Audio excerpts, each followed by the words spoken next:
Hi, I'm Laura. Hey, I'm Stefan, and you're listening to Attributed, a podcast library by Dream Data. The purpose of it is to store and share all the knowledge that we have gathered across Dream Data employees through our LinkedIn Lives, podcasts, and webinars. The typical topics you'll find here can be stuff like marketing, Sales, B2B ads, operations, social selling maybe. Hello and welcome everybody to today's live session brought to you by us here at Dream Data. I'm very excited today because today we actually have a woman on our live show today who have helped shape how we do product marketing at Dream Data without her knowing it. But she has written a fantastic book, which I deemed one of the two Bibles of product marketing for software companies. And yeah, Martina, I'm just super happy that you have said yes to share some of your knowledge about everything you've seen in the product management and product marketing and investor and marketing role throughout your career. So thank you so much for taking the time to speak with me and us here today. Stefan, thank you so much for having me, and it's a joy to be here. You have such an extensive CV, Martina.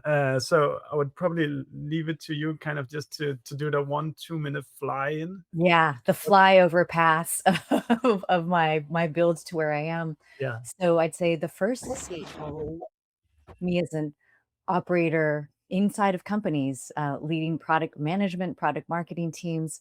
I started my career at Microsoft as a product manager for Word, watched the transition to Office. So what is it like to build a suite and change and define a category? Then the internet happened and I said, I got to be a part of that. So left Microsoft to go to Netscape, which was one of the foundational companies that enabled the internet era. And that basically introduced me to Silicon Valley and the crazy creative chaos that defines Silicon Valley. And then left Netscape to join Ben Horowitz and Mark Andreessen with their next endeavor, which was the first internet services as a provider company. Loud Cloud went from zero to IPO in 2.5 years. And that was a crazy, crazy ride. And then took a decade really to focus on other things and teaching and consulting and being on advisory boards and building my teaching practice, which is where I worked with much more range of companies. And early stage companies that IPO'd, again, they're just really trying to understand how does product marketing show up in all these different scenarios, as well as product management, because really the edges and definitions of that change and vary by company. And then I've spent the last decade at Costa Noa Ventures. We are an early stage investor in seed and Series A, and we invest in really heavy B2B brainiac categories like data and AI infrastructure and cybersecurity and defense and fintech. And so it's been really interesting to work with founders at those earliest stages when product marketing is everything that is shaping and determining the success and whether or not people care about their product. So that's how I got here. And in there, I wrote a book. And I've also been teaching at UC Berkeley for 14 years. That's a fantastic career you've had so far, Martina. It's so impressive. Maybe just because you already mentioned it now, kind of how does what you would perceive to be product marketing look like back at Netscape when you kind of had to go on the market there compared to what it's like now? The biggest change from the start of my career to what it is now is you'd spend a ton of time polishing and honing every word and figuring everything out, because once you did it, you were stuck with it. It was on boxes, it was in paper, it was produced in books. And so it would have a shelf life of 1 year to 2 years, because that's what software cycles were.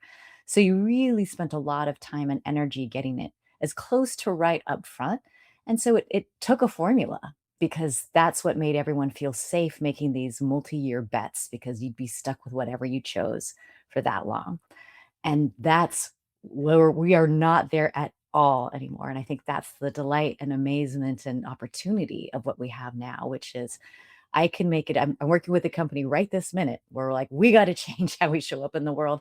And by the end of this week, we're going to have a new homepage, new messaging. It's going to flow through everything.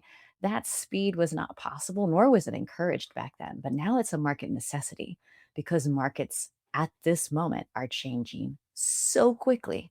And so that's the biggest change, is the speed and velocity at which product happens and markets are changing. That's so interesting to hear, where assume there was a lot of room for perfectionism back then, where if every comma has to be exactly right. Yeah. Can't help thinking about, like, if you go along the kind of marketing science, when you say like companies nowadays they change so fast, and I think there's like a concept of mental availability or whatever you like the science marketing scientists would call it, where it's kind of you need to be consistent. You need to mention the same things over and over again because you can only occupy one or two Yes. in the brain. How does that uh, How does that jive with that? Yeah, so great question. work And out? the to me, it's the evolution to the position in which you feel comfortable you can hold is much more dynamic. You do still have to hold onto a position for years for it to be recognized and understood by your customers and by the market. But the process of getting there can be very dynamic and messy. And I encourage that mess because you really can't discover and lean in like, oh, this is really where we're getting traction. We used to have to guess based on market research and all these other things. Now you plant it in reality, you get the market to react, you iterate until you find and discover, this is the position we can hold. This is the one that is winning in the market. And you look at all the signals. Is this working in sales? Is this working in our funnel? Is this working in our discoverability or this company that I mentioned to you? We're just looking at bounce rates. We're trying to get the foundational front door like, hey, Hmm.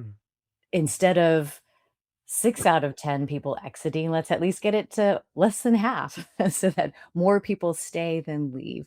And that's the kind of signal we're looking for before we hold the position at rest. And once you have that, then you do want to hold.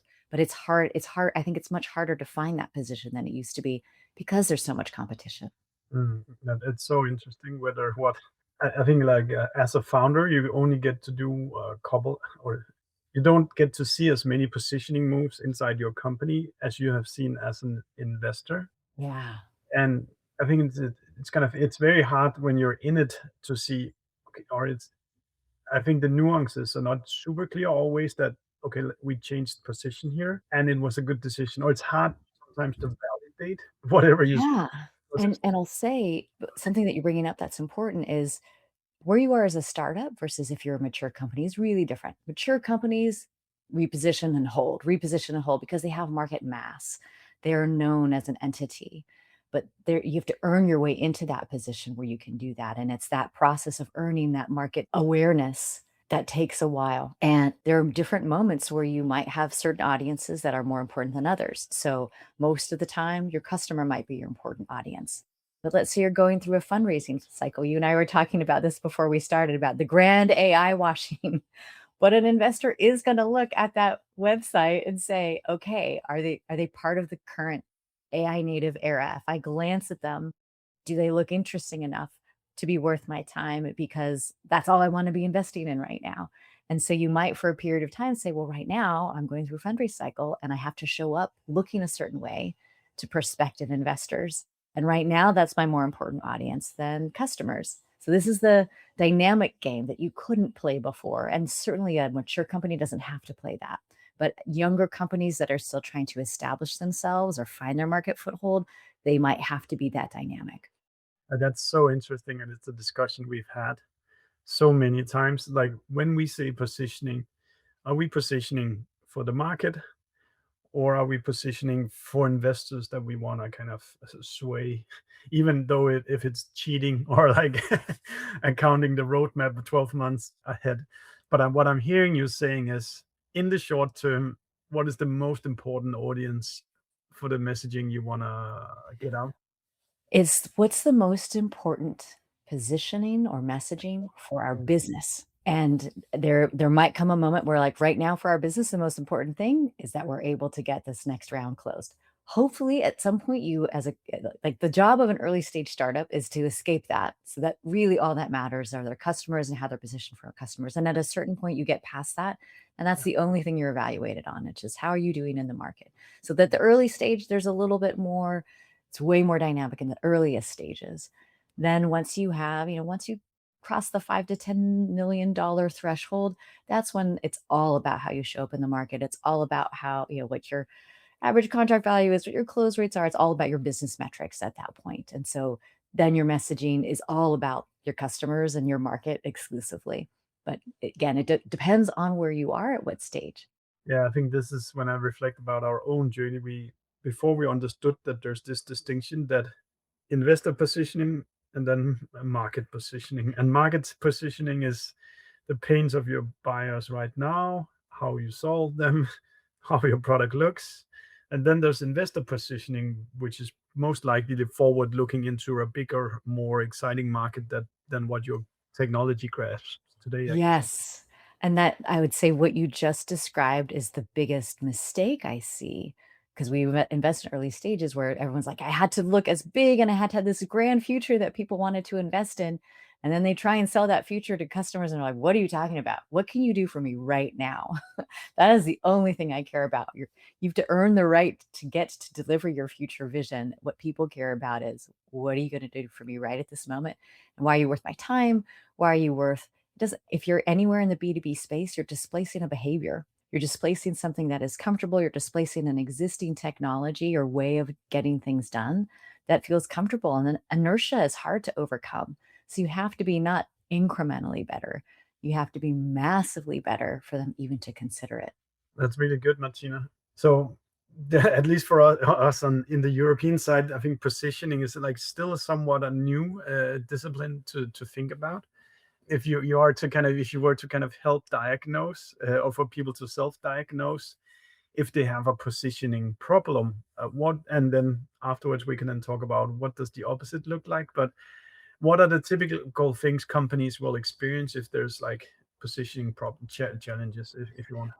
Yeah, I would say the first tell that you might have a messaging or positioning problem is in your customer conversations. And because if you've already earned the right to have a conversation, if people aren't engaging in the next step, then there's something wrong in your value proposition and how you're saying it. And it's, I can't say how much of it is the product, how much of it is how it's positioned, but it's in some combination of those things. But that's the first tell that it's not good enough. And I think what a lot of people do is they say, oh, if I have 2 out of every 10 conversations go pretty well, that's pretty good. I would say in those early days when a lot of who discovers you is a warm handoff in some way, they have some awareness of you, Yeah. it should be higher than that. And so you want like a good, like a fairly decent, like, okay, we don't have a messaging or positioning problem is you have 40, 50, 60, 70% conversion rate from first conversation to at least the next one. That means, okay, what you and I are talking about is valuable enough that I want to have the next conversation. I'll probably bring more people in. And I'd say work that hard to make it that valuable and don't settle for good enough. Yeah, cool. And then if you think back about some of the examples where you've seen like positioning really hit, what are the light bulbs that go on for companies at those moments? What does that look like and how does it show up? Yeah. Yeah, well, I'd say like that's to me, that then is the biggest tell, which is when they're engaging in conversation. Well, certainly at a basic level, you can look at your website and say, like, well, what are my exit rates? What's my time on site? How are they engaging? Because that gives you just at a foundational level who's coming and have we positioned ourselves well enough that they care enough to stay. So I think your website is always the early and easy tell. By the way, are you hearing sounds? I hear your background. Okay, so sorry. So your website stats are a very good place to look for is our foundational value proposition and what we are offering compelling. So I'd look there, then I'd look inside of the conversations, and that's also the indication of where you've hit it. So let's say you do a website revision, your bounce rates need to go down, your click-through needs to go up, just again, the real basics. And that's when you know you're at least getting closer. So those are the signs that you look for. That's really good input, Martina. I actually don't hear positioning experts talk about those like the very leading metrics that it should give you kind of immediate feedback that time on the site drops 30 seconds or like with 50%. Yeah. Maybe you're writing something that people don't get at all. Or the performance marketer is buying traffic that doesn't fit the messaging. Right. I once worked with a company that they basically had messaging, sort of the hero messaging and the subhead, and they had a selection by the CEO who loved how he wanted to articulate it. a recommendation by the head of sales, and then something created by the marketing team. And they were all pretty different. And the one recommended by the head of sales, he's like, look, this is just what I say to our customers. I don't know if it's any good, but this is how I say it. That one outperformed the one by the CEO by over 1,000%. And so at the end of a week, and the marketing team one did okay, but it wasn't as good as the sales one. They're like, we're going with the head of sales version of this. And the CEO, who is absolutely convinced that his way of articulating it was the best, never said it. It was never said it the same way again. He just said like, well, I'll clearly adopt how the head of sales is talking about this. But I think part of what happens is when we are inside our companies, we can fall in love with the way that we like to talk about it. And it's not necessarily the way the world either sees us or can comprehend what we mean. There's this real big gap that we often don't realize needs to be closed. And often someone in sales, because they have to engage with a person in a live conversation, they get that human feedback loop. They're getting really close to how a normal human would articulate value in a way that's easily and quickly understood. And so that's where you can discover a lot of gems, is really strong salespeople are going to discover a lot of the more human ways of articulating value. Yeah, that's such a great point. I think sometimes we've realized that we've developed some kind of term that in the office everybody gets what is it that we're talking about when we mention this, or this feature will hold all these things for us. But like that doesn't necessarily guarantee that somebody outside your company will perceive the same things. What is kind of the obviously there's the like listening to the sales calls or talking with the sales team. Are there any other kinds of like tests or research that we from like a product marketing perspective can do to validate that we're on the right path? Yeah. Well, that is my single favorite way to discover the landscape of things that I want to test, is listening to calls. And what's, again, a great thing about now is you used to have to ride along with salespeople to do all this stuff. And now it's like, I can just listen to 25 calls, or I can pass the call. And here's the key. If you summarize through AI, it summarizes the trends, and it doesn't give you this hyper specific language. It doesn't identify interesting pauses or posturing or a moment of wonder. And so you do want to summarize the big trends, but you also have to listen to the gory details of some of these conversations to understand moments, understand what's not being said. Or This when is the kind of, smiling or yeah, or you observe a pattern. So this one company where I basically did that, I was listening to gong calls, and I realized, like, if all I was listening for was the problems they were articulating and how the salespeople were responding, there certain trends would have come up, and the messaging all was within that.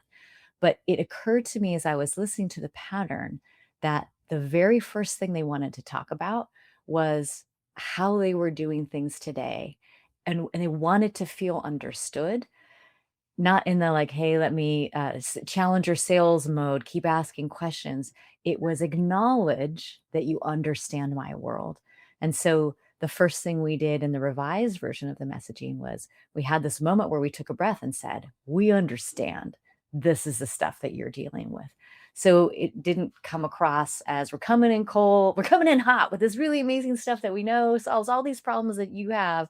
It's acknowledging, we know, we see these problems and we acknowledge that it comes from customers. It's not like academically, here are problems that the industry is facing. It's, we've spoken to 100 of our customers, and these are the problems that they have told us they are still finding challenging. And so we worked to solve these problems.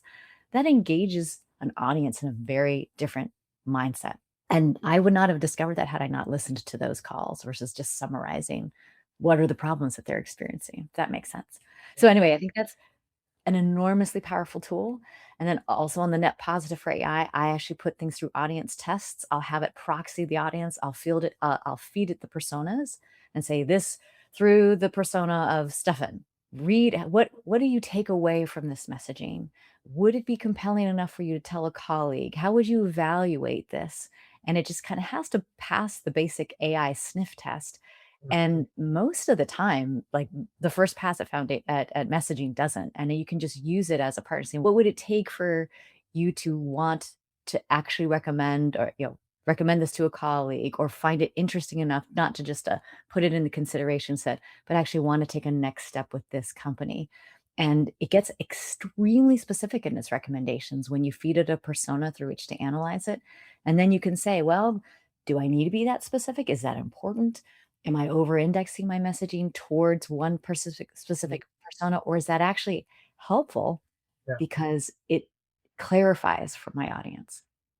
That's so interesting, Martina. We're going through. I think we'll go into a loop of doing like a yearly positioning catch up where we look at the market, the customers, our own product, and the outcome of that is that we then need to develop messaging. So once that messaging is kind of done, I'll be sure to make sure that the team also runs it through. Imagine you're a B2B marketer at a 2,000 people SaaS company and read this and then like tell me if you get it or what's the things that I'm missing. That's a really good point. Another thing that like I was just thinking about when you talked about the AI research on calls, we typically force it to also mention exact quotes. So you don't get it into kind of where it just synthesizes what was kind of the overall meaning, but you have to tell us what quote made you write these things, that which makes it a little bit more tangible. But I really love, Martina, I hadn't considered that the calls tells us kind of the, what is it you say? Some percentage of communication are the words you say, and the other. Yeah, it's the white space of what's not said. And I do think like we're talking about AI, and I love that most of the time I'd say AI, at least when I'm prompting it, it tends to do great jobs of doing pull quotes that are indicative of that, which is great. And then you can go down and look deeper. But I think part of what's happening with AI as a tool is AI moves everything towards this mushy middle where things start to sound either the same or overly precise in a way that just is not quite right. I just posted about this last week because Yeah. I taught my class at Berkeley and I was like, you have to lean into AI. That's just the era in which we are. And you would get all this false precision around how they would articulate terms like ambient presence. I'm like, whoever says that, what the hell does that mean? But AI is great with coming up with these hyper precise ways of articulating something. And you'll look at it and go like, oh, that's so good. That's so exactly what we mean. Yeah. But it's not a way of expressing an idea that a human can connect to. So I think we're at this moment simultaneously where we use it as a tool and we have to put it through the human stress test of, does this pass human muster? Would I actually say this? Yeah. Would someone remember or articulate it this way? And I think that now is the challenge for us as product marketers is we can get all of this material much faster and we can get to good much faster, but getting it to that level of great and connective and human, that's hard. It's always been hard. And that work definitely has not gone away. Yeah, I think that's what is like anybody can do mediocre copywriting now, and probably also somewhat good, but there's still some merit for the humans being able to write something in the way that you would say it to another person that hopefully still exists. Yeah, for sure. So I just realized that so far I've kind of pushed you to talk about positioning, but do you actually regard that as the same work as product marketing work, or are they like parts of each other or the same thing, or are they different disciplines? How do you kind of? I just want to make sure that. Yeah, like Yeah, that is one of the most important parts of product marketing, but I do see the role of the product marketer as being more than that, and that's why I articulate the four fundamentals in my book. yeah, And the first one is that ambassadorship, which is always representing the market and the customer reality inside and outside. So taking it in to the product teams, taking the sales reality into the product teams and vice versa. So that ambassadorship is really the foundation because you can't do any of this work without that depth of knowledge where you could decide this is or isn't a good way of articulating this for a human that I am targeting. So you have to have that market and customer foundation to be effective in product marketing. So that's not thing one. Thing two is really the strategy, which is I was just thinking about that this morning. There's a company within our portfolio that I'm working with, and they're targeting auditors inside of finance organizations. And a company I worked with years ago, Workiva, where they work with SEC professionals, they built up to their first 50 million in revenue, just hyper targeting and building. These days, we might call it a community of SEC professionals where they could get their financial credits, their training credits, their annual credits. So it wasn't just, hey, here's a place to find out. It was, I need these credits anyway. I might as well go to a place that are with people like me. And they would credit their first 50 million primarily with that as what got them there quickly.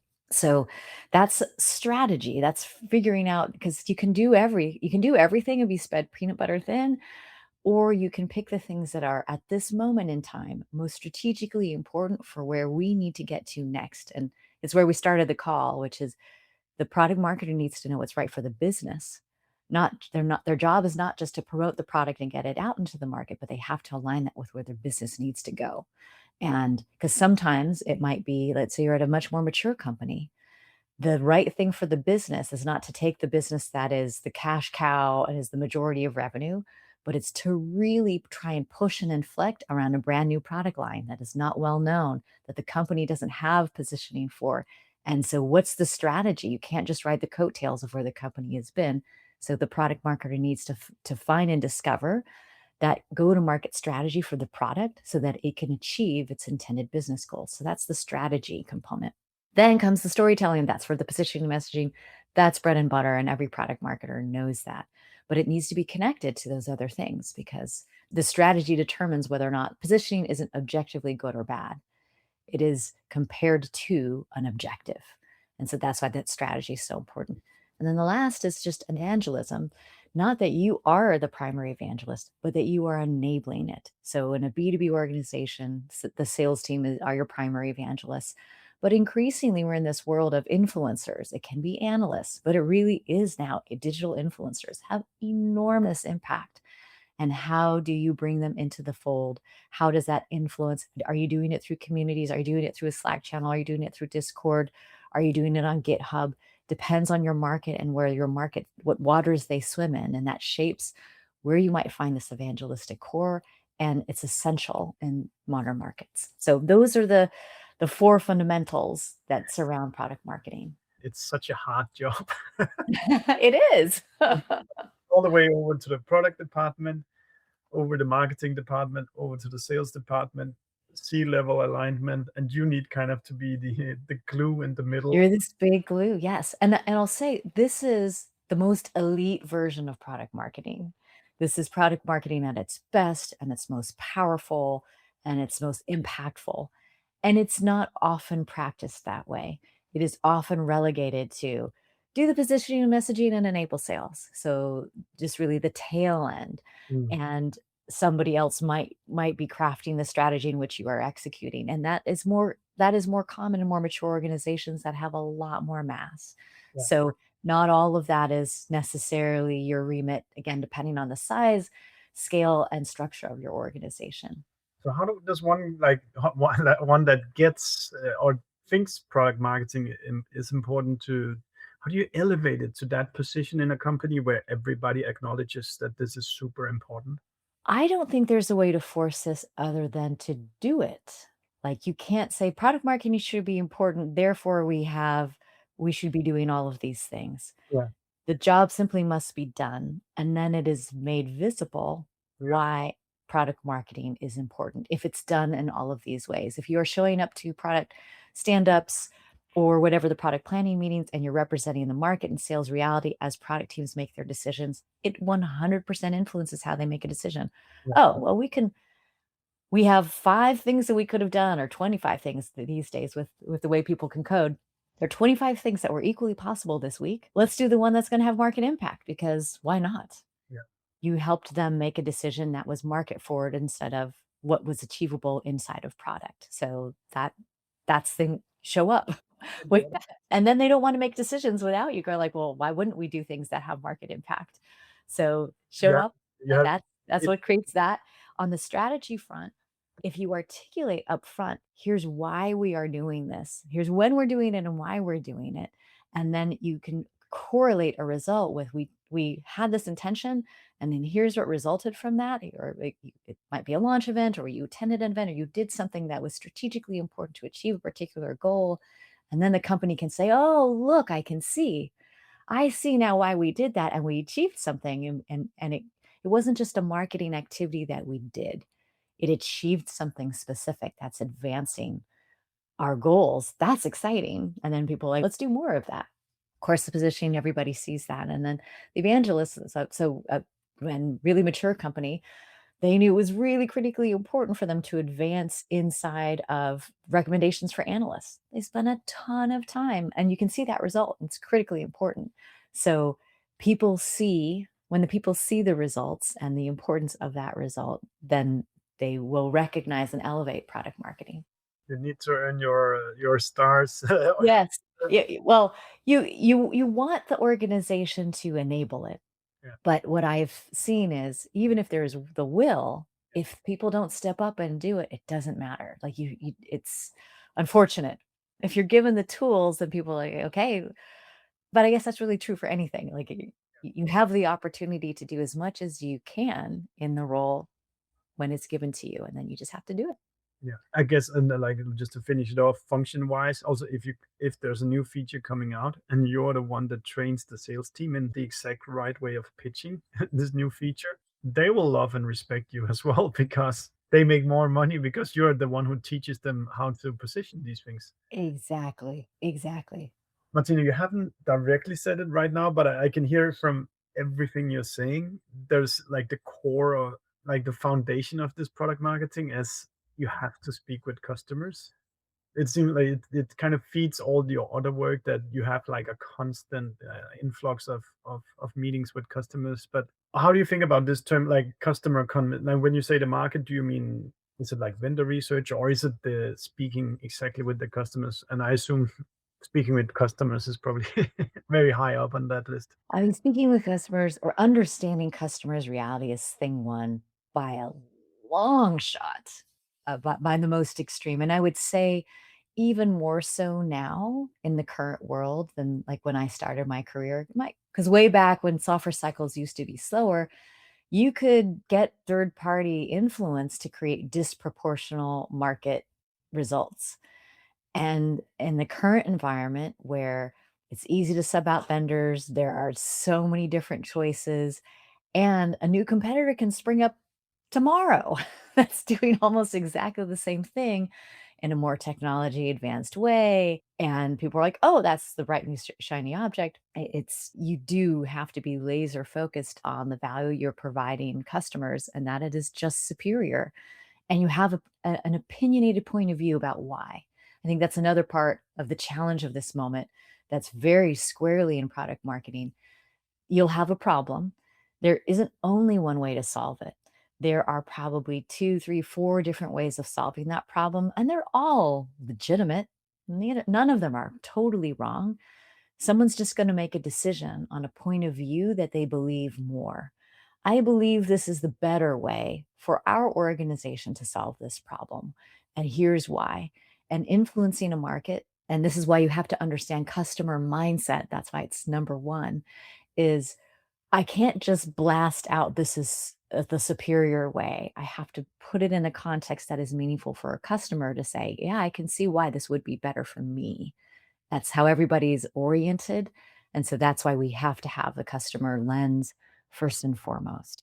That's so great, Martina. How would you kind of stack the, let's call them then research methodologies?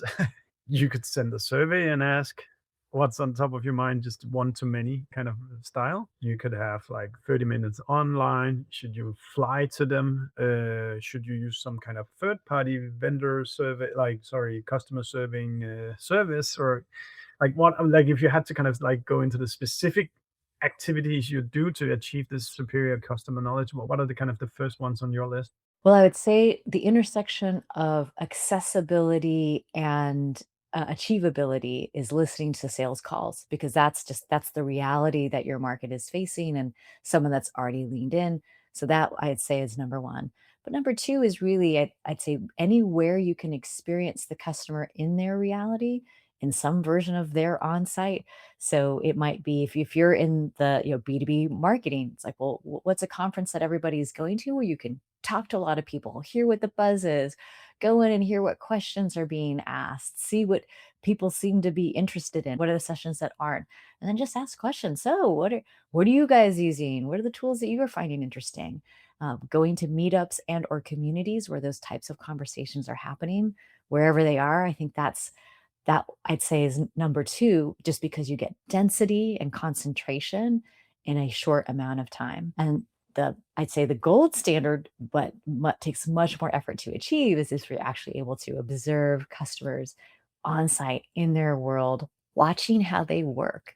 And this is a little bit more in the intersection of both product and product management and product marketing. But if you watch and observe someone in using your tool in the context of your day, you realize, oh man, it's like they might go here twice a week, or they're in it every day, but then look at all the other stuff they spend the majority of their time. How do we make sure that the time they do spend in our product feels like it's giving them the most value, or that they want to turn to our product? The marketer's job is to make sure that I'm thinking I should go there. The product team's job is to make sure once they're there that they stay or that they use it. So those would be my top 3. Really nice, Martina. So you're talking about this like hyper competitive markets nowadays, somewhat driven by AI and technology costs going down. I was just thinking, kind of, what's your thinking in general around competition, and how much should product marketers be studying the competition, or like you can't be truly leading if you're following others? And how do we deal with this hyper competition today? And like, what's the attention we need to pay to our direct competitors? So there's your direct competition, and then there's your indirect competition, which is the attention competition and overlapping or adjacent spaces that where a lot more oxygen might be sucked up than your direct competitor category competition. So I would say the competitive environment's critically important. It's massively going to impact you at the sales level, because someone's going to ask ChatGPT or Gemini saying like, I'm looking at Datafold. Who else should I be looking at? Or how do they compare and contrast? And that's sort of upfront. And then they're like, okay, well, then let me reach out to these 2 or 3 others. I want to compare and contrast them. It's become so easy to do the top line comparison that you do have to pay attention. You have to pay attention to how you're being positioned by the things that are summarizing you. And then make sure that, like, because it's going to have an opinion. If you're this, then this one's the better one. And if you're that, then this is the better one. And if you're that, then this is the better one. So you want your opinionated version of the world to be accurately represented in how you show up. So the competition matters a lot, because the world is this, it's easily, it's now much easier, it's now easier than it ever was to compare and contrast. So we have to pay attention to how we're being compared and what we're being compared to.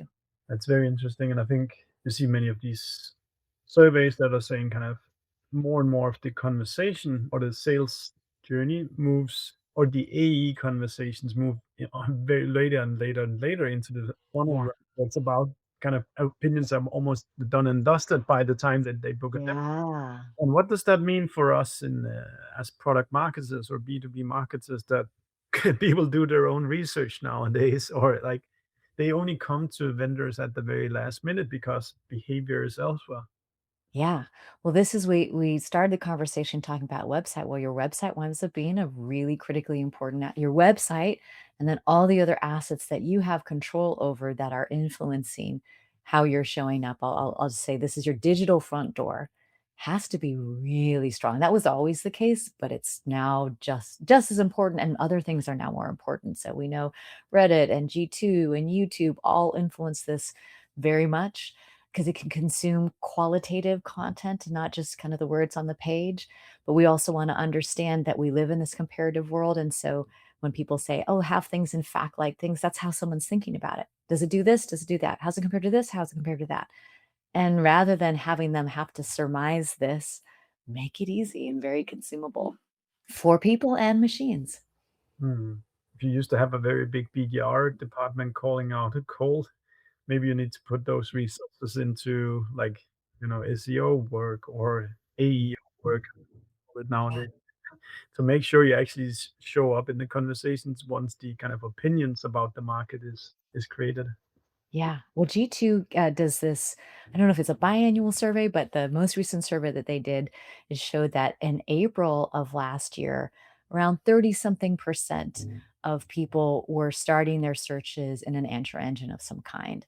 And by August, that was up to 50%. And I'd say there are very few things I have ever seen in my 30 plus years where there's been that big a behavioral change that's happened that quickly. Like in 4 months, that 20 percentage points change, that's enormous. And we know that that's only going to increase. And so how do we as marketers, how do we prepare for that world? It's it's crazy. And I think one of the outcomes is that is also that like PR is suddenly back on the B2B menu. Yes, because it One exactly. year Yeah. now you want to have a lot of stories out where your Press releases for every feature. Yeah, uh-huh. Yeah. you've also been thinking about that. Well, it's people talk about it. I don't and it's hard to say yet whether it or not how effective all of it is. It is I'd say it is amplified what always was best practice in the past. It's amplified its importance for different reasons now. And yeah, to your point about, PR being important in a new way. Yeah, for this year, put a PR agency in the budget for that reason that there's topics and that we need to be associated with these topics. So we need to go out and do something. Yeah. Yeah. And this is the influencer, the evangelist part, which is, are you showing up on the lists? And it's just the blocking and tackling that we have to make sure it's buttoned up. Martina, because you wrote this fantastic book, Loft, and you touched about those 4 pillars of product marketing, I just wanted to ask you, is there one or two, 3 points from the book that like today's headline is that what great product marketing looks like in 26? Are there any kind of things in the book that deserves a call out that I haven't asked you about yet? Well, I'd say one of the questions that I get asked the most, you started to talk about, but we didn't dive into deeply, which is how do you organize and structure product marketing for success? And this is one where I'd say there isn't a formulaic approach. One thing that you and I were talking about was how Europe is really in a different state because there aren't as many people who have done product marketing. So you're typically pulling talent from other arenas, from sales, from marketing, from product, and who's the right person to put in that role and how do we make them successful? And I would say if I had to pick from one of those archetypes, I would right now, it's the more curious person who is totally willing to just jump in and use the tools. It's less the experience that they bring and more the mindset that they bring. And this has been a shift, I would say, in the last couple of years, because the tool set is now such that anyone that has the will and the curiosity can be successful with it much more quickly. And it's just, are they willing to lean in and learn and just dive right in? And then to make them successful at the sort of executive level, you have to have the remit for what you're expecting of the role be clear. So if it's a fairly new organization and it's small, like there's only 3 people and the rest of your organization's 150 people, it's going to be really hard for them to stick out as a function. But if they are a function attached to a particular product or product launch or new initiative where their effort is much more visible, that's a much stronger start for product marketing or much stronger way to make their impact visible. Then everyone says, oh, wow, look what happened to that new thing that we did. And it was so much stronger than when we just did launches in a traditional way. So let's do more of that. And that's how you build out the power of the organization. Now, of course, if you're a much more established company that has many more product marketers, this is a very, very different world. And I won't dive into that unless you think I can, but it's very, very different when you're a mature organization and you have many other political Yeah. and organizational dynamics that you have to take into account. Yeah. Actually, while you were talking about right now, I was thinking about how do you think about the like ramp time for product marketers that start at a new company? Because you really need to become the that person that knows the most about your customers, but also knows like top tier about your product, and you also know the life of the sales team. So, what's a fair ramp time if you start as a product marketer in a company? And Well, I think a fair ramp time for anyone is like 90 days. That's kind of like, yeah, that's the entree. Like humans are still humans, and that's what we give them as grace. That being said, with AI as tools, the amount of learning that you can do on the product and market front with just a little bit of time is unbelievable. And I know for myself, when I work with Costanoa portfolio companies, we've hyper technical, extremely different companies. So one day I'm working with a defense company that's basically the AccuWeather of the invisible spectrum. So, and then the next day I'm working with a cybersecurity company, and I have to have enough knowledge about both to be helpful. Yeah. And the only way that I can get myself up to speed to have thoughtful comments is I have to ingest all of that product knowledge through LLMs, and that's what I do. I basically have like ingest like 60 pages of documentation. Explain this to me. How about this? And I just all the questions that I normally would have to do with humans and do the product, I can proxy a lot of that hyper technical stuff with product material and documentation. Mm. And so being able to understand more of the technical and product specifics, I think now you can get up to speed much more quickly than you ever could. That's very interesting, Martina. Maybe you can just reveal some of kind of your favorite product marketing tool stack for people to go check out themselves afterwards. I mean, my favorite product marketing tool stack is, and model of choice, but I use Claude and I use Claude projects. And I will, for any company that I'm doing product marketing work with, I basically, set up the foundation. Like what are the principles that I want it to apply, the persona, the products that I basically want it to apply to. And then I just use it as a thought partner for a lot of the work that I do. Any of the work that I do, I use it as a thought partner. And I'd say that to me is the foundation for any product marketer. And then beyond that, this is not an AI tool stack, but again, just being able to ingest and process customer calls. I think that's hyper valuable any way that you do that. And there's the combination of the summary, but then there's also the specifics of, listen to it. If it's at 1.5 speed, but you want to see it, listen to it, I think there's explicit value in that. So those would be my top two go-tos.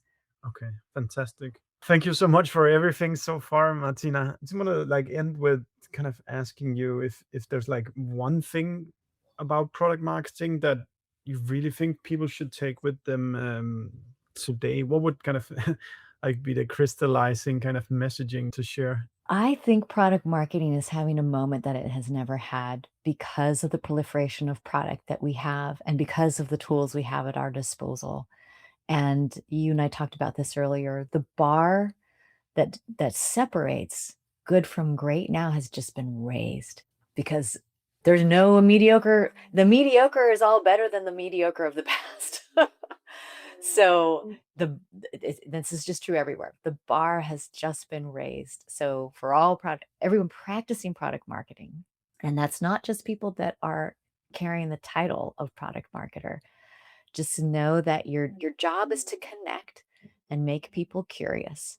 You don't need to do the sale, but you need to give people the right level of information for where they are when curiosity strikes so that they want to engage with you as a company and choose you as a company. What a wonderful last pitch for product marketing. Thank you so much, Martina. If people, me, want to follow more of the knowledge you gain or the insights you gain, what's the best place to kind of follow your work? It's going to be on LinkedIn. I will try to all the things that I'm learning and doing in AI. I'm trying to do a better job of putting what my learnings out there so that I can help others advance in their practice of product marketing. Because I do think more and more non-product, if you have a company of 12 people that are getting to, tens of millions in revenue, they might not be hiring a product marketer and they still need to do the work. So how do we help everybody do this important work? Cool. And is it still possible to like professionally work with you in some capability? Well, I do twice a year. I teach SVPG product marketing workshops that are open to the public. So anyone is welcome to attend those. And we do dive in and actually do work and use the tools and tune using the models. And we lean into the reality that we are in, which is AI is there.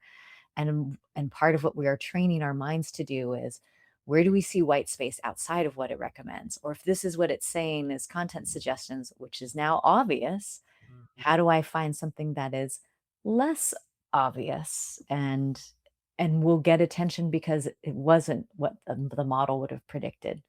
Wonderful. Thank you so much for your time, Martina. I really enjoyed this conversation. Oh, And thank you for having me. We hope you like listening to us. Subscribe to our podcast and the ones that we have been guests on. And if you have any feedback for us, just do let us know. And should there be a guest that you think we should be talking to, then pitch us. We're looking forward to seeing you.